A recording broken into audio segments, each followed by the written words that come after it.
They say people change with time, but Adaora knew better. Some people don't change, they just come back when the light starts shining again. After that day, Adaora tried to forget Chike's face. But how could she? The man who left her in tears was now walking the same streets, smiling like nothing happened. For days, he kept showing up. Sometimes he would stand by her stall, buying puff-puff he didn't even eat. Other times, he would wave at Ebube from across the road. At first, Adaora ignored him. But soon, people began to talk. "Oh, Mama Ebube. I see that fine man around your store these days. Oh, Uju teased one afternoon." Adaora forced a smile. "He's nobody." Uju said, laughing. "Nobody that looks like somebody." But Adora's heart was heavy. That evening, as she closed for the day, Chike appeared again. He looked different, calm, serious.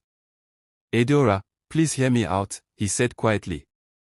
She wanted to walk away, but something in his voice made her stop.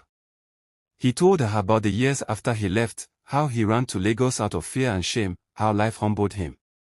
He said he had a good job now, that he wanted to be part of Ebube's life. Adaora listened in silence, her heart fighting between anger and pity.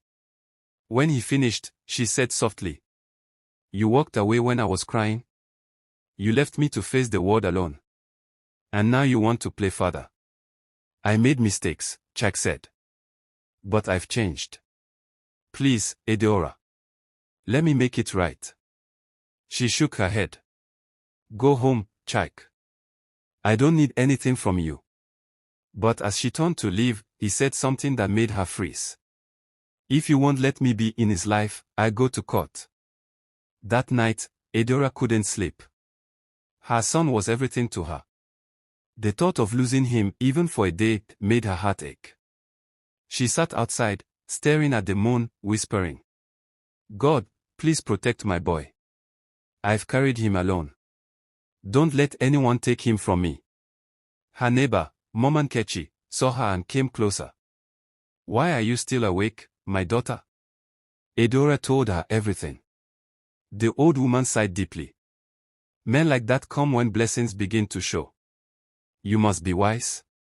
Protect your child with everything." The next morning, Adaora went to a lawyer in Nsukka town, a kind woman she found through a Facebook group for single mothers. The lawyer advised her, "As long as he didn't support you all these years, he has no right to take your child. Just stay calm, document everything." Adaora nodded, relieved but still scared. She decided to stay strong, to work harder, to grow her small business. She couldn't afford to break down now. Weeks passed. The video that made her popular continued to spread. One NGO reached out, offering her a small grant to expand her business. Adaora cried again, this time, tears of pure gratitude. She rented a small shop near Hilltop Junction, painted it bright yellow, and hung a big sign. "Mama Ebube's buns and puff puff, fresh, sweet, every day." Her business grew fast. University students came daily. People took selfies with her. She even opened a small Facebook page to share her story. Life finally felt stable again. Until one afternoon, Chike showed up at her shop with a small wrapped gift.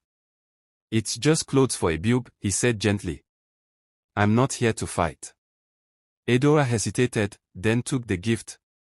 Inside was a small shirt and a toy car.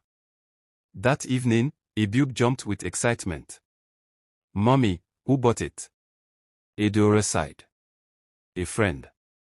"Can I see him?" She froze. "No, my dear.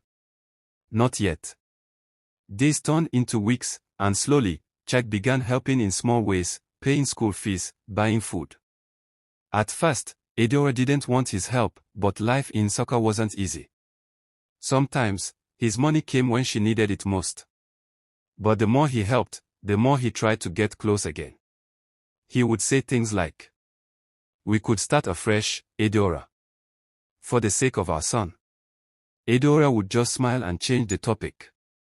She didn't want to hate him, but she couldn't love him either. Then one rainy evening, Ebube fell sick, high fever, coughing, weak voice. Adaora panicked. She carried him through the rain to Bishop Shanahan Hospital. The doctor said it was malaria, but severe.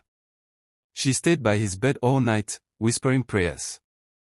At midnight, Chuck arrived, soaking wet. "I saw your post. How is he?" Adaora didn't answer. She just held her son's hand. Hours passed. When Abube finally opened his eyes and smiled weakly, Adaora broke down. "Thank you, Jesus. Thank you." Chuck sat beside her, tears in his eyes too. For the first time, they both saw the same thing, a child they both loved, fragile and pure. After that night, Adaora's heart softened a little. She allowed Chuck to visit sometimes, but she made one thing clear. "You can be in his life, but not in mine. My peace is too important now." He nodded slowly. "I understand." Months passed. Adaora's business became one of the most popular snack spots in Nsukka. She bought a freezer, a new signboard, and even employed 2 girls to help. Sometimes she would stand outside the shop, watching mothers and children pass by, smiling to herself. One afternoon, a young lady approached her shyly. "Auntie Adaora, I saw your video online months ago. You inspired me to start selling my own snacks." "Thank you." Adaora smiled warmly. "Don't give up, my dear. God will bless your hustle." When the girl left, Adaora turned to see Abube running toward her, laughing with his school bag swinging behind him. He hugged her tightly. "Mommy. My teacher said I'm the best reader in class." Adaora lifted him into her arms and laughed, her heart full. "You see why I work hard? You're my reason for everything." He grinned. "When I grow up, I'll buy you a big house."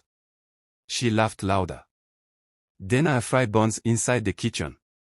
They both laughed until tears rolled down her cheeks. That night, as she tucked him into bed, she whispered, "You are my joy, Abube.